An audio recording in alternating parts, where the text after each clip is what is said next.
Oh, buenos días. Uy, se están como fallos esta mañana de energía. Buenos días. Ok, eso es diferente. La verdad es que un día como hoy merece ese tipo de saludo. Y si nos está faltando la energía, yo creo que se va a componer. Eso espero. Bienvenidos todos ustedes. Bueno, no, creo que todos ya somos de casa, entonces no necesito recordar que estamos en una iglesia bíblica bautista, ¿cierto? Ya todos lo sabemos. Bueno, es nuestra segunda charla de la serie Hágase tu voluntad. El domingo pasado vimos la primera.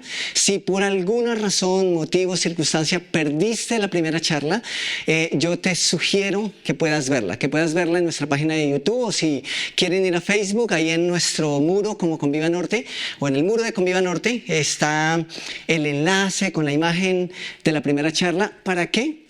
Para que no perdamos el hilo, ¿ok? Creo que algo que es natural que hacemos como iglesia es que no tomamos un tema y lo soltamos cada vez, sino que hacemos serie de charlas basados en un tema puntual y lo desarrollamos, tratamos de desarrollarlo.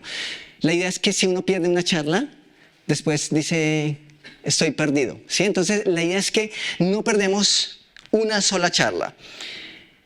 Y para introducirnos al tema que corresponde hoy, yo quisiera que a modo de recorderis tocáramos por lo menos los principios fundamentales que hablamos el domingo pasado. Y dijimos que cuando se trata de conocer la voluntad de Dios para mi vida particular, la voluntad de Dios para mi vida específica, esto es, ¿cuál es la voluntad de Dios? Que yo estudie derecho. A propósito, no es bueno estudiar derecho. Siempre le digo a los chicos, esto es algo que cansa. Estudiar derecho cansa. Yo lo he intentado y siempre termino así. Entonces, estudiar derecho es bueno, pero cansa. Eso es un chiste barato. No. Dentro de 8 días lo explico, ¿ok? Esa es la voluntad puntual de Dios para mi vida. ¿Con quién me casaré? ¿Cierto? ¿Acepto este trato o no, este negocio o no? Pero cuando se trata de entender la voluntad de Dios puntual y específica para mi vida, necesitamos, porque ahí estaríamos viendo a futuro, ¿cierto? Necesitamos primero mirar al presente. Y dijimos que la primera pregunta que debemos hacernos es ¿cuánto ya conozco de la voluntad de Dios? Y posteriormente preguntarnos, ¿estoy obedeciendo eso que ya conozco?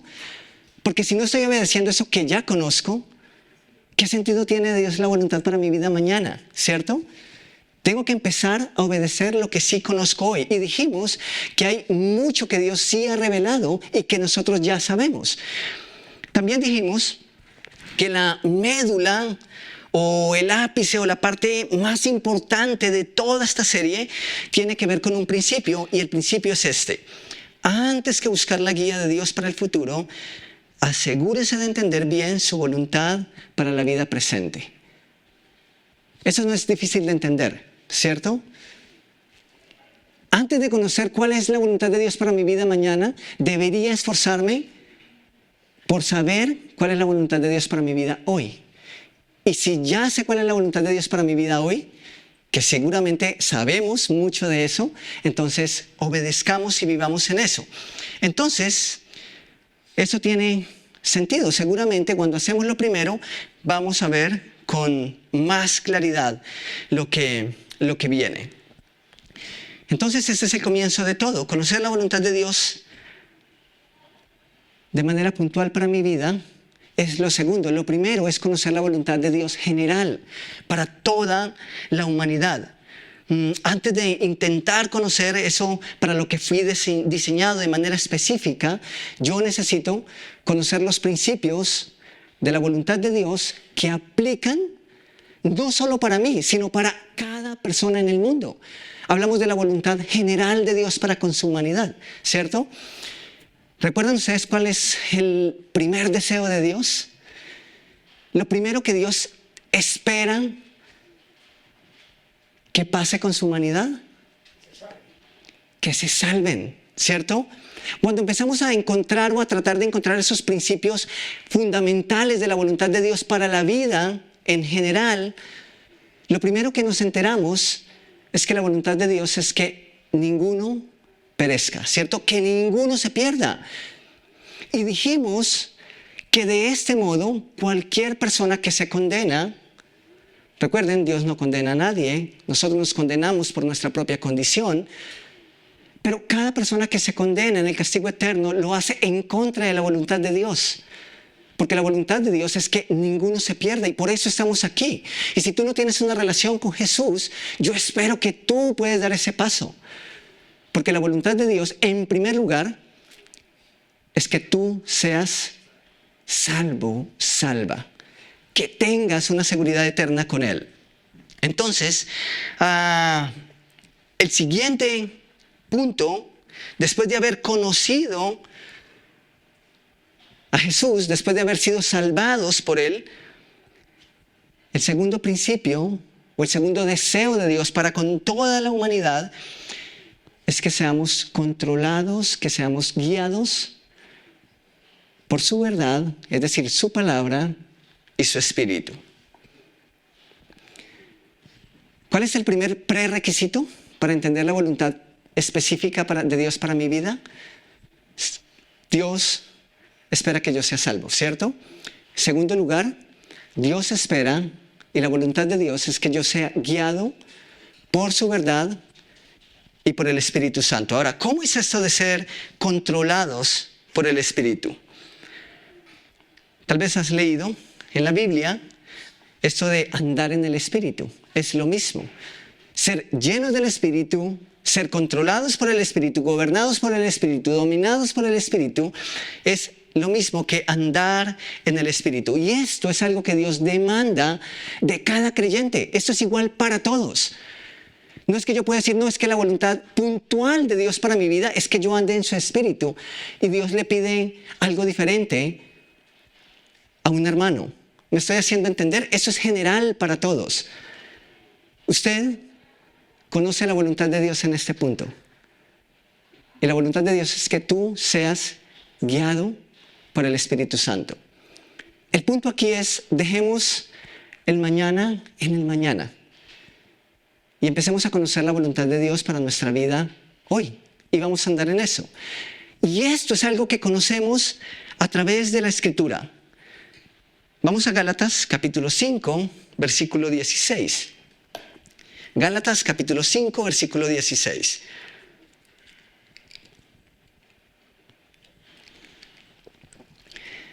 Pablo dice, digo, pues, ¿andad en qué? Andad en el Espíritu. Y luego dice una contraparte. Y no satisfagáis los deseos de ¿quién? Es que el problema es el vecino, ¿cierto? El vecino es el que no nos permite andar en el Espíritu, ¿cierto? No, aquí se está refiriendo, sí, a veces el vecino contribuye, ¿sí? La sociedad, el entorno contribuye, eso es una realidad. Pero Pablo está diciendo, y no satisfagáis los deseos de la carne. ¿De cuál carne? ¿La carne del vecino? ¿La que dejamos en la parrilla? No. Nuestro cuerpo, nuestros deseos, nuestros impulsos pecaminosos. Entonces, ese es un mandato para todos. Andad en el Espíritu y no os satisfagáis los deseos de la carne. Satisfacer los deseos de la carne es contrario a caminar en el Espíritu. Y esto es interesante, porque satisfacer los deseos de la carne es una acción, ¿cierto? Pero es algo que nos impide ver, nos impide sentir, nos impide pensar como el Espíritu quiere que pensemos y que después actuemos. De hecho, satisfacer los deseos de la carne, aunque es una acción, nos lleva a un estancamiento espiritual. Y podemos pensar, sentir, creer que algo está pasando. Pero mientras satisfagamos o mientras ese sea nuestro mayor anhelo y nuestra realidad, y no estemos andando en el Espíritu, no vamos a ir en la dirección correcta. Por ende, es como si estamos estancados espiritualmente. No va a pasar nada. Andar es igual, es una acción, pero es una acción que nos lleva en la dirección correcta, que nos lleva a avanzar. No significa que no vamos a estar satisfechos. A veces pensamos que satisfacer los deseos de la carne es estar satisfechos, ¿cierto? Pero ¿cuántos de nosotros no lamentamos, y ojalá sea así, después de habernos dado un gustico en la carne? ¿Cuántos de nosotros después estamos satisfechos? Cuando el Espíritu nos redarguye, cuando el Espíritu nos confronta. No lo estamos. Y a veces pensamos, es que pareciera que solo hay satisfacción en la carne. De hecho, Pablo está diciendo, no satisfagáis los deseos de la carne. Pareciera que solo en la carne hay satisfacción. Pero cuando Pablo dice, anden en el Espíritu, realmente es ahí en donde está la verdadera satisfacción. Y vamos a entender un poquito más adelante acerca de eso. Entonces, andar en el Espíritu es esto, ser controlados por Él, ser guiados por Él. Y eso es diferente a ser salvos. Por eso es el segundo prerequisito. Y yo me atrevo a decir con toda seguridad que hay muchos creyentes que han dado el primer paso. Y yo no estoy diciendo que no han experimentado salvación. Yo creo que realmente tienen una relación con Jesús. Pero ¿cuál es el siguiente prerequisito? Andar en el Espíritu. ¿Será que todos los que hemos experimentado salvación andamos en el Espíritu? ¿Estamos siendo llenos del Espíritu? ¿Estamos siendo gobernados por el Espíritu? Eso es otra cosa.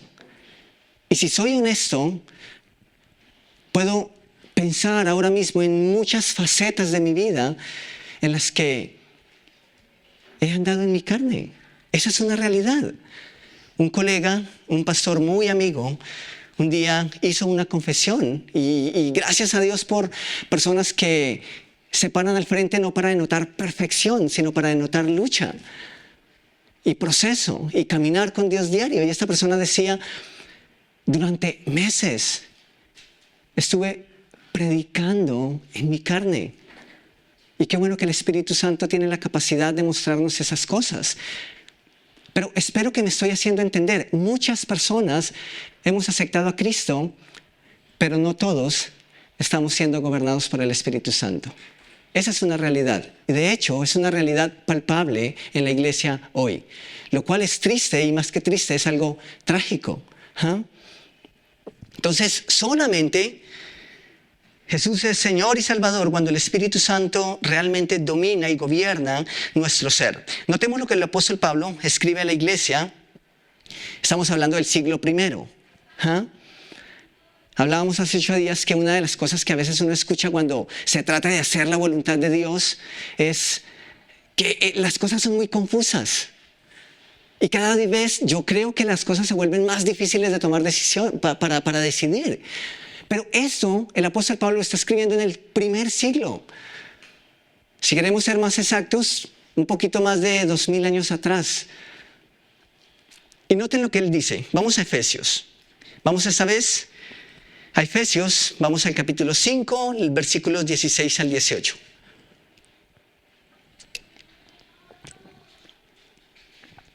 Versículo 16 de Efesios 5 dice, mirad, pues, ¿con qué? Con diligencia, ¿qué? ¿Cómo andéis? ¿Ustedes son de los que miran al piso cuando salen a la calle? A veces, ¿cierto? Yo de niño recordaba que siempre iba mirando al piso porque siempre tenía la esperanza de que me iba a encontrar alguna moneda. Y siempre salíamos con mi hermano a hacer algún mandado y siempre íbamos con esa mentalidad. Íbamos mirando a todo lado. Casi nunca nos tropezábamos y nos caíamos porque siempre íbamos mirando al piso. Pero Pablo dice, miren pues con diligencia, con cuidado, con sumo cuidado, cómo andéis. No como necios, sino como sabios, aprovechando bien el tiempo, porque los días son malos. Esto me parece maravilloso. Una de nuestras quejas es que cada vez es más confuso y cada vez es más difícil llamar al pecado pecado y a lo santo santo. Y eso es crítico, en serio, creo que eso es demasiado, demasiado crítico. Pero la misma sociedad, o mejor la iglesia, se ha dejado envolver tanto en medio de todas estas corrientes que ya no sabe qué es pecado y qué no es pecado. Esa es una excusa. Pero Pablo dice, ahora que saben que los tiempos son malos, que hay bombas mejor de este lado, de aquel y de aquel, que atacan nuestra fe, nuestros principios, Pablo dice, aprovechen. Con más razón deberían mirar bien cómo andan. En tiempos tempestuosos, con mayor razón, debiéramos buscar cuál es la voluntad de Dios para mi vida. Luego dice, por tanto, no seáis insensatos, sino entendidos de cuál sea la voluntad de Dios.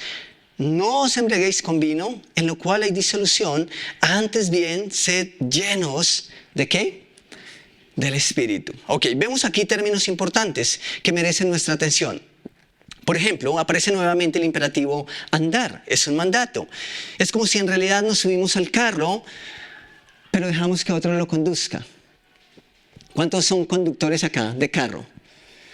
¿A cuántos nos cuesta ceder el timón?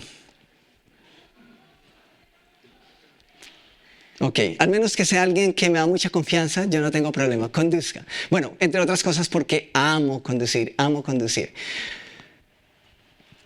Pero andar en el Espíritu es subirnos al carro y permitir que otra persona tome el timón y vaya a la velocidad que Él quiere, que considera prudente, en la dirección que Él quiera, al destino que Él elija.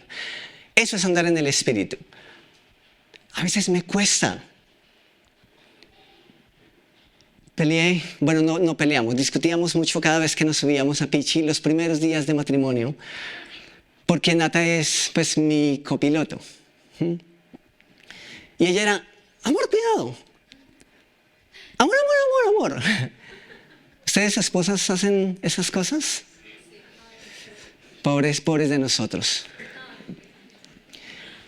Y yo no entendía esas cosas y a veces me sacaba. Y me daba tanta piedra. Amor, ¿quién estás conduciendo? ¿Tú o yo? Yo sé lo que estoy haciendo. Pero un día entendí algo. Y eso cambió mi forma de ver a mi esposa y escuchar a mi esposa. ¿Saben qué pasa cuando tú estás al timón? Tú crees, por lo menos, así estés equivocado, crees y estás seguro de lo que estás haciendo. ¿Sí o no? Esa es una realidad. Yo voy en el timón y yo tengo mis ojos acá y yo estoy viendo por el retrovisor, los dos espejos acá, y yo estoy completamente seguro de lo que estoy haciendo. Pero ¿qué pasa con la persona que va al lado? La persona que va al lado no tiene el control. No lo tiene, a diferencia de mí. A diferencia de la persona que va al timón.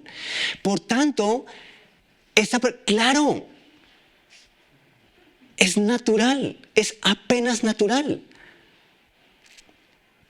¿Saben qué pasa cuando nosotros cedemos el control y el timón al Espíritu Santo? Ya es difícil entregarlo, ¿cierto? Pero a veces seguimos ahí al ladito. Por ahí no es. Por ahí nos vamos a demorar más. Hay una diagonal aquí. A veces le digo a algunas personas que cuando vamos con las personas del carro, ok, ¿o eres tú o es Google Maps? Porque me desespera. Digo, ok, voy a obedecer. Puse Google o puse Waze, así que voy a obedecer a la aplicación. Tú puedes saber por dónde, ok, voy por aquí, porque es difícil. Pero eso es andar en el Espíritu. Dejar que Él vaya a la velocidad que sabe que debemos ir. En la dirección que Él sabe que debemos ir. Luego dice, miren con diligencia. ¿Saben? Una cosa es mirar. De hecho, yo estoy completamente convencido de que las esposas son nuestros ojos. No solamente cuando conducimos. Cuando conducimos es ese ojo que queremos vendar. Pero las esposas son nuestros ojos en donde a veces nosotros no tenemos ojos. Y a veces ocurre que están pasando un montón de cosas y nosotros decimos, pero yo no lo vi. Sí, no lo viste, pero estaba ahí. Y me pasa también a veces cuando conduzco. En un par de ocasiones he tenido que decirle a mi esposa, la verdad, no sé en qué momento esa persona o ese se atravesó y pasó ahí. Y creo que en 2 ocasiones, gracias a Dios por ella. Porque sí, ha habido varias ocasiones en las que realmente he perdido toda la visión.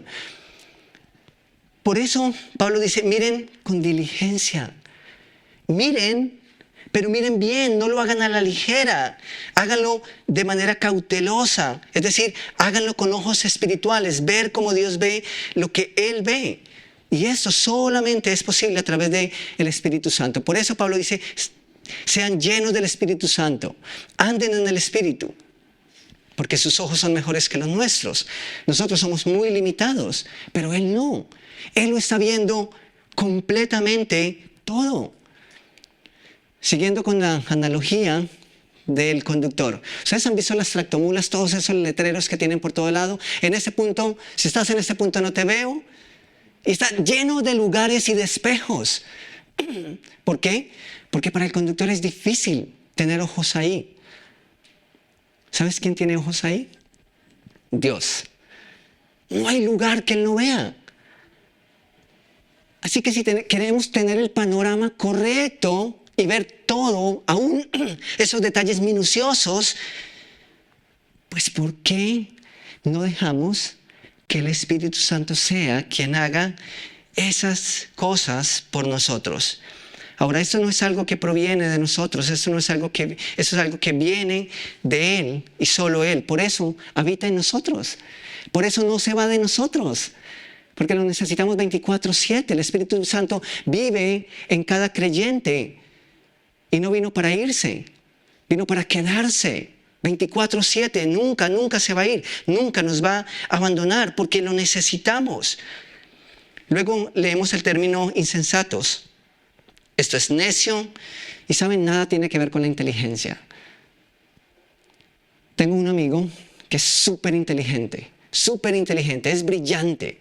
Pero si ustedes lo vieran tomando decisiones en el día a día, se sorprenderían de las decisiones tan ingenuas que toman.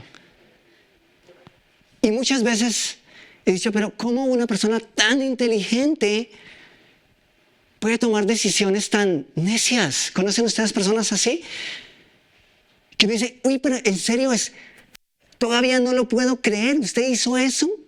Sí, eso no tiene que ver necesariamente con nuestro coeficiente intelectual. Tiene que ver con el estado de nuestro corazón y quién gobierna nuestro corazón. Si es el Espíritu o somos nosotros. Luego dice que si andamos en el Espíritu estamos entendidos. ¿Entendidos de qué? De cuál sea la voluntad de Dios. Volvemos al punto, la voluntad de Dios se revela a nuestra vida. La voluntad de Dios ya la estamos conociendo. Es que entreguemos el dominio al Espíritu Santo, Él quiere guiarnos. Entonces el punto es que no llegue a ser clara. El punto es que estemos listos para entenderla. Listos para abrazarla, listos para entenderla. ¿Cuál es entonces la clave para ser entendido respecto a la voluntad de Dios? Miramos el versículo 18. No os embriaguéis con vino, lo cual produce guayabo tremendo. Embriáguense con whisky, que ese no da resaca. ¿Es eso lo que dice? ¿No es cierto? No os embriaguéis con vino, en lo cual hay disolución. sino más bien sean ¿qué? Llenos del Espíritu, llenos del Espíritu Santo. ¿Saben qué es interesante en ese contexto?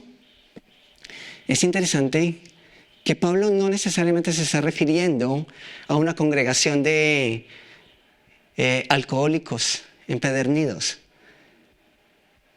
Y tampoco creo que Pablo sea el mejor catador de vinos. ¿Ah?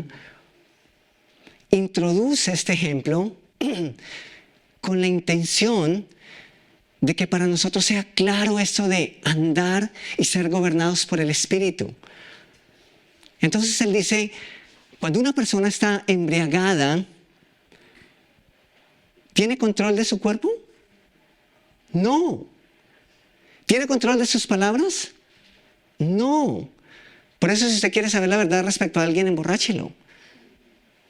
Y va a empezar a hablar. No lo hagan. Pero cuando una persona está bajo los efectos del alcohol, pierde no solamente el control de su cuerpo, también de sus pensamientos, de sus palabras. Por eso decimos que todo niño y todo borracho dice la verdad. Porque no se mide. Decimos lo que no queremos y lo que no debemos decir cuando estamos bajo los efectos del alcohol. Cuando Pablo dice, no os embriaguéis con vino, más bien estad llenos del Espíritu, es el mismo principio. Si estamos llenos del Espíritu, no vamos a tener control nosotros. Él va a tener el control. Vamos incluso a perder nuestra voluntad. ¿Quién nos va a dominar? Él. Así como el licor puede tomar, y como decimos con toda razón, el licor cumple con su deber, ¿cierto? El Espíritu Santo, con mayor razón, cumple con su deber. Cuando somos llenos del Espíritu, Él nos guía, nos controla, hace lo que es del Espíritu a través de nosotros y en nosotros. El punto aquí es, iglesia, la nueva versión, no, la nueva traducción viviente, ese mismo texto. Noten lo que dice, no se emborrachen con vino, porque eso les arruinará la vida. En cambio, sean llenos del Espíritu Santo. El punto aquí es este. No solo el vino arruina nuestra vida, sino siguiendo con ese ejemplo, cualquier cosa que vaya en contra de la voluntad de Dios para nuestras vidas, tiene la capacidad de arruinarnos la vida. Es así de simple. A veces, y tal vez les ha pasado, que pecamos aún en nuestras mejores intenciones y en nuestros mejores anhelos de hacer bien, pecamos. ¿Por qué pasa eso? ¿Por qué nos equivocamos aún cuando queremos hacer el bien? Aun cuando estamos haciendo cosas que no moralmente son malas, pero aún así fallamos y caemos y nos estrellamos. Porque cualquier cosa que no cumpla con la voluntad de Dios o que no sea la voluntad de Dios en nuestras vidas puede arruinarnos la vida. Por eso necesitamos estar llenos del Espíritu Santo.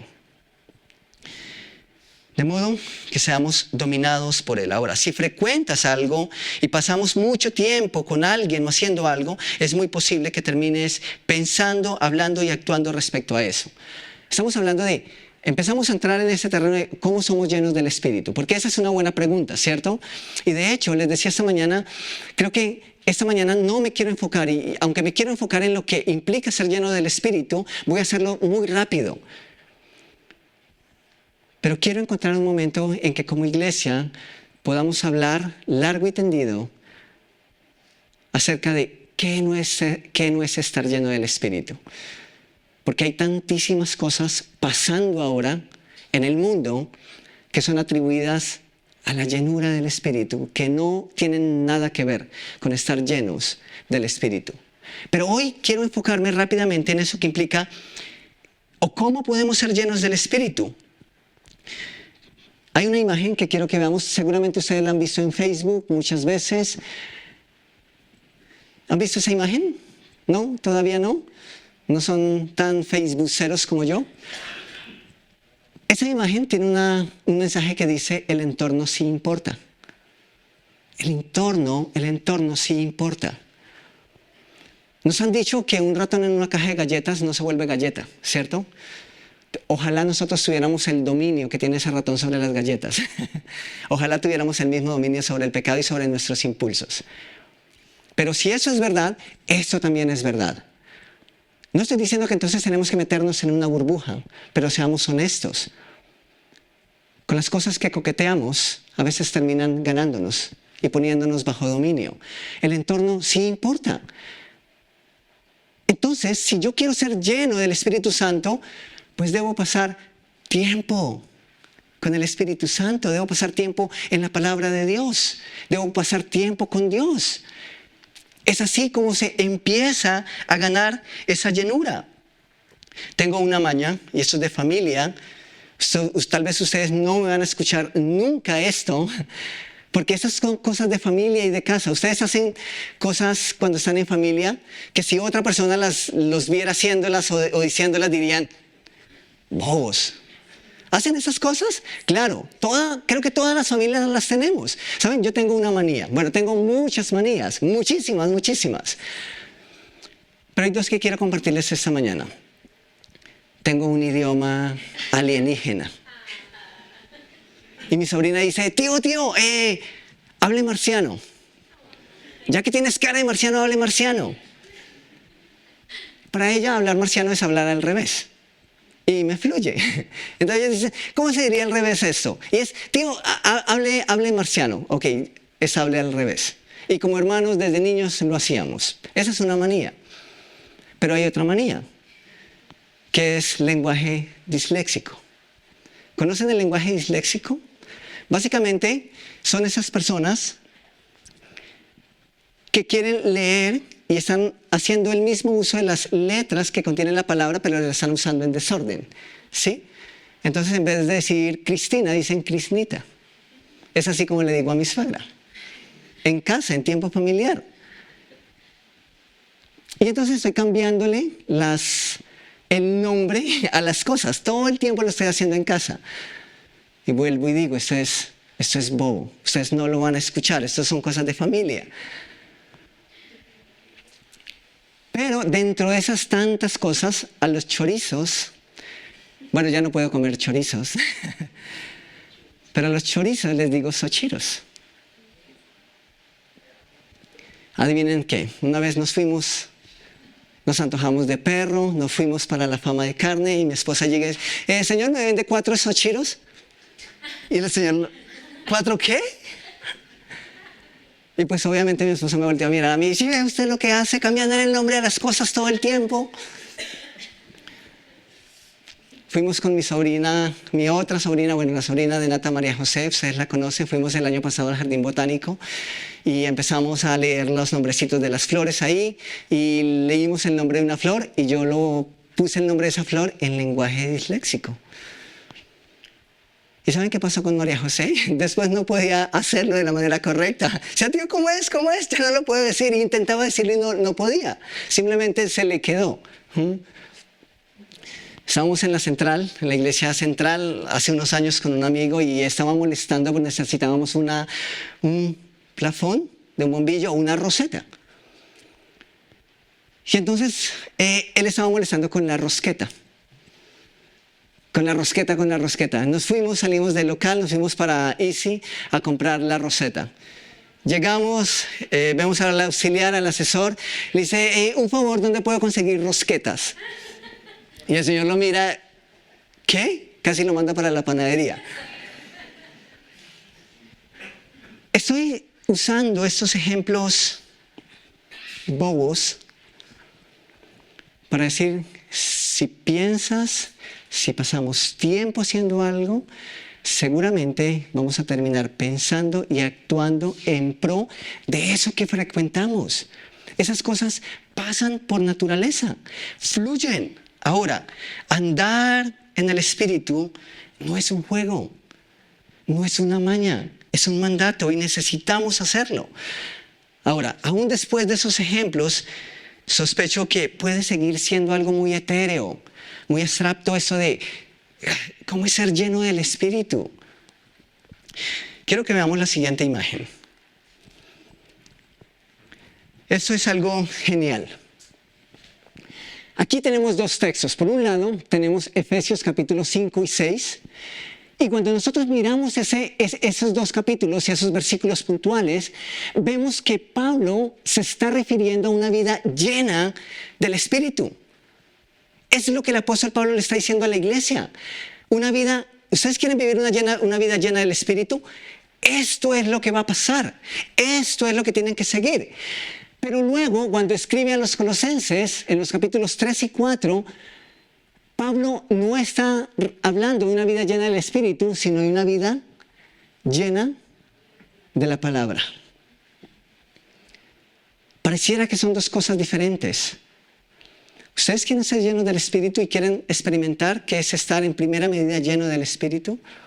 Entonces necesitamos empezar a llenar nuestro corazón, nuestra mente, con la palabra. Aquí Samuel tiene un reto que se ingenió esta mañana. Yo quiero resumirles en los textos este mismo cuadro que ustedes ven ahí, ¿ok?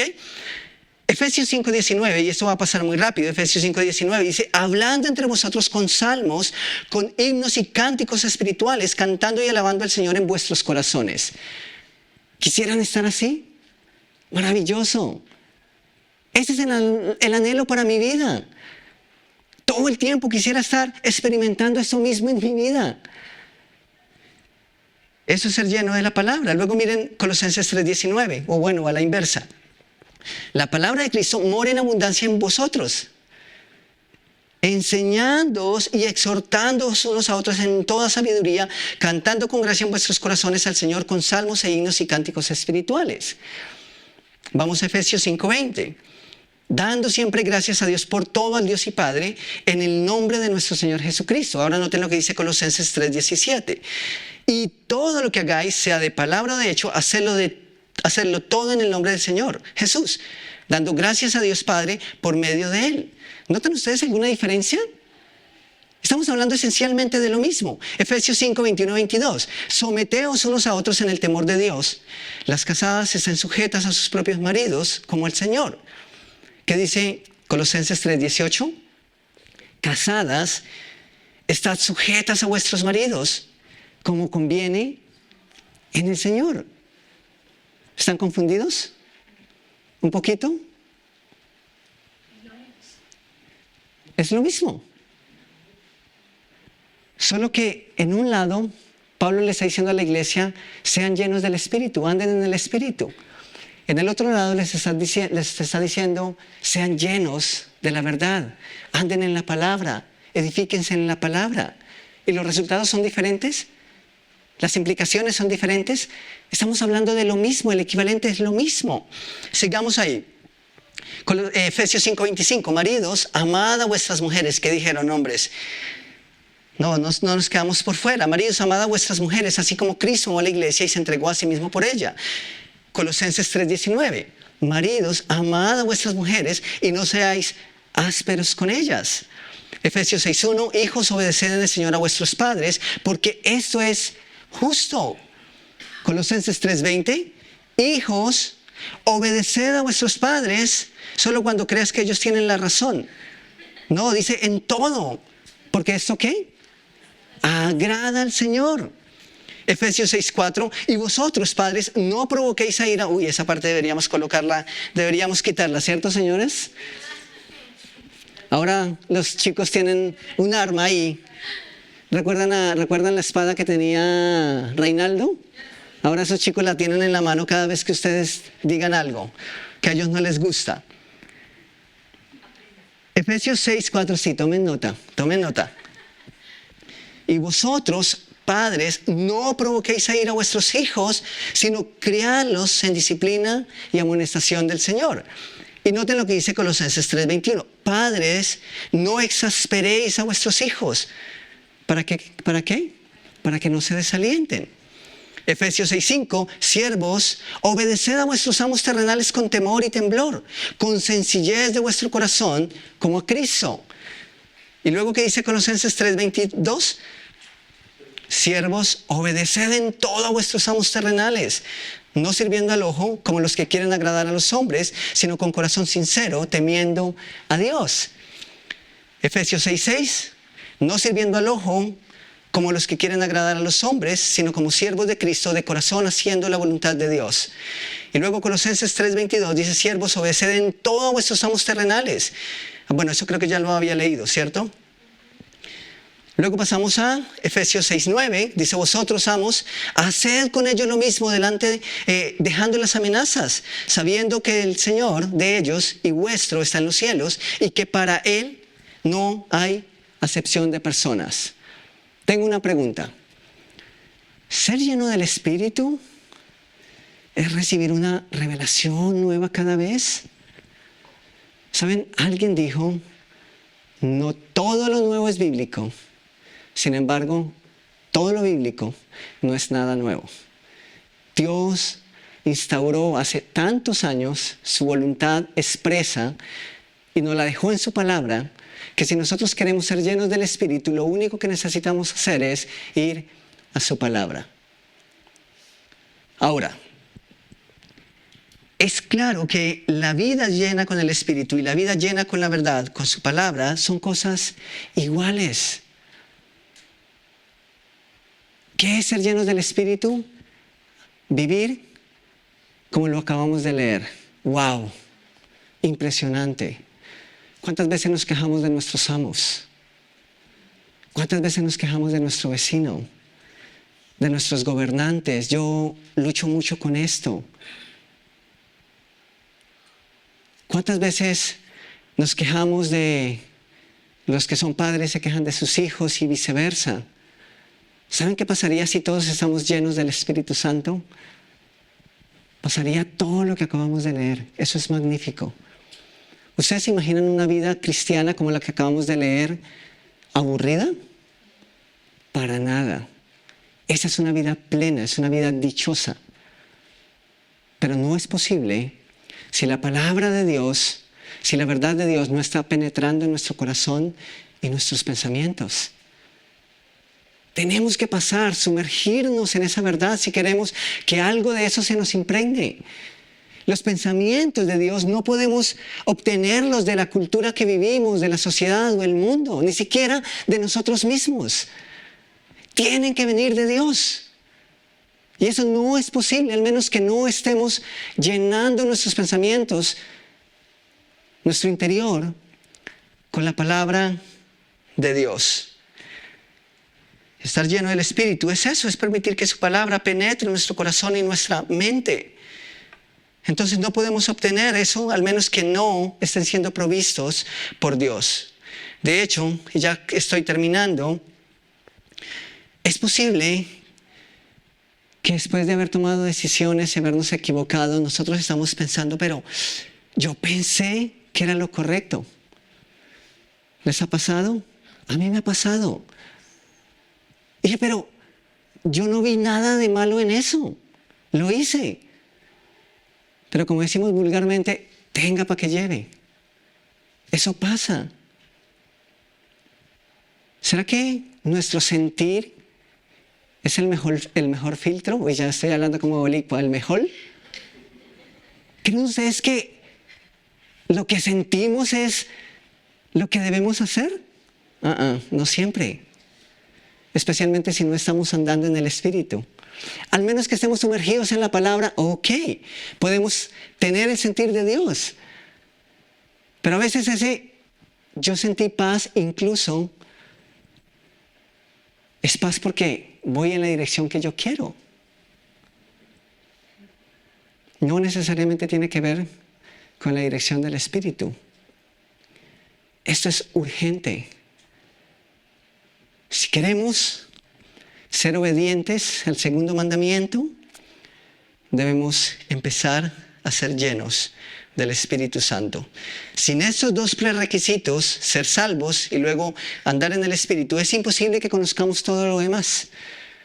Y no tendrían además ningún sentido lo que va a pasar mañana, si esto no lo estamos viviendo hoy. ¿Tú quieres saber la voluntad de Dios para tu vida? ¿Quieres saberla?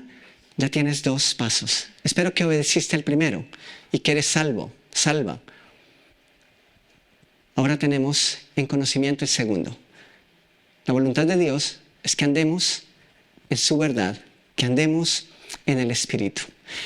Tomamos un momento para orar.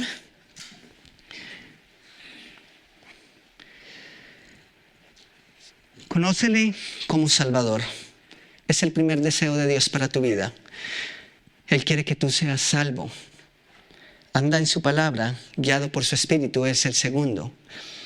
Pero mi pregunta ahora es, ¿tú ya obedeciste el primer deseo de Dios para ti? Es decir, ¿ya eres salvo? ¿Ya eres salva?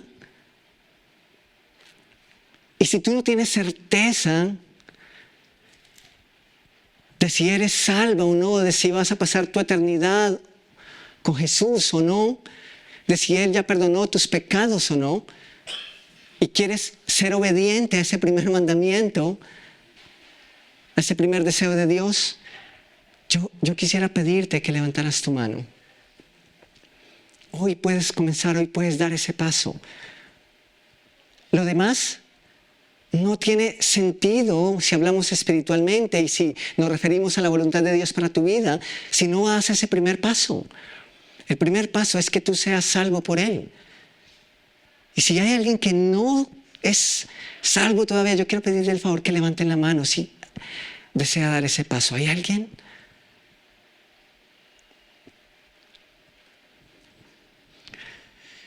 Espero que tú no levantas la mano porque estás convencido, convencida de que ya obedeciste ese deseo de Dios y que ese deseo de Dios ya se cumplió en tu vida. Ahora la segunda pregunta es, ¿cómo estás andando? Y aquí cabemos todos, y esa pregunta es para todos nosotros que hemos experimentado la salvación de Jesús y que tenemos al Espíritu en nuestra vida. ¿De qué manera estamos andando? ¿Lo estamos haciendo con diligencia? ¿De manera sensata? ¿Estamos caminando de manera sabia? Esto solo tiene una respuesta y es, si no estás pasando tiempo en la palabra de Dios, entonces no estás andando en el Espíritu, no estamos siendo llenos del Espíritu. No hay otra forma que eso pase. Yo espero que como hijos de Dios, que queremos obedecer a su voluntad, tomamos esto tan en serio que salimos de este lugar en un par de horas hoy con el programa que tenemos, diciendo, Dios, definitivamente, yo quiero que tú tomes el timón y que vayas en la dirección que tú consideres. Y yo estoy dispuesto a cederte el control. Mi Señor, gracias por pagar el precio de mi salvación. Gracias, Señor, porque en tu amor y en tu misericordia yo fui salvo por ti. Pero ahora, Señor, tú demandas de mí que me deje guiar. Eso, que simplemente me deje guiar. Y es lo mismo que pide para cada uno de nosotros. Ahora yo te ruego, Señor, que en realidad podamos ser guiados por ti. Que se nos peguen tus pensamientos, que se nos peguen tus deseos, tus anhelos. Que no hay algo diferente que podemos pensar, hablar, hacer. Que sea diferente a lo que tú quieres hacer. Simplemente porque estamos sumergidos en ti, en tu palabra, en tu verdad, en ti, Espíritu Santo. Así que por favor, que podamos experimentar eso mismo, que podamos vivir vidas como las que Pablo está describiendo, tanto a los efesios como a los filipenses. Por favor, Señor, no nos deje divagar en nuestros propios pensamientos y en nuestros propios sueños y metas y en nuestras propias direcciones, Rey. Por favor, toma el control de nuestras vidas. Oramos en el precioso nombre de Jesús. Amén y amén. Muchas gracias. Vienen unos anuncios. Pónganles mucha atención, por favor. Buenos días. Ahora sí, listo. Qué pena. Damos gracias a Dios por la palabra del pastor hoy. Creo que fue muy buena.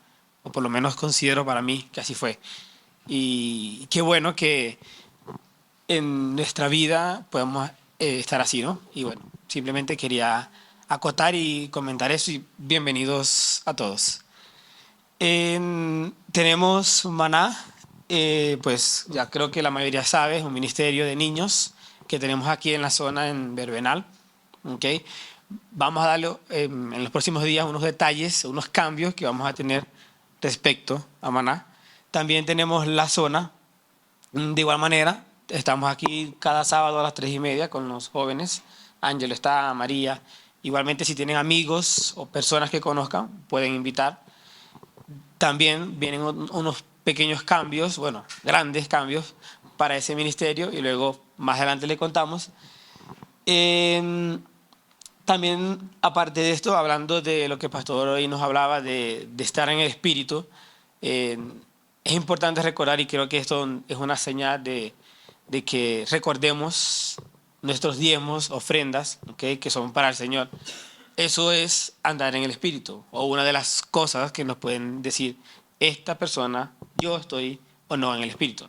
¿Okay? Pero pues es, como ya sabemos, algo que es personal de cada uno, ¿vale?